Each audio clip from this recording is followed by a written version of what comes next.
Hey, what's going on, you guys? So in today's video, I am going to show you how do you add a vacation responder in your Gmail account. So this is going to be quick and easy, so let's start.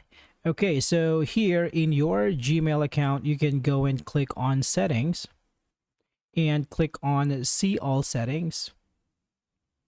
Now from here, scroll down to the very bottom and here it says vacation responder. So you can turn this on and put in the first day of your vacation until your last day. If you do not check this one, you can turn this off manually. Now let's just say, let's set this one for March 24 and the subject, we can say on vacation. Now you can type your message here. For example, you can just say, hi, I'm sorry, I am on vacation, for example.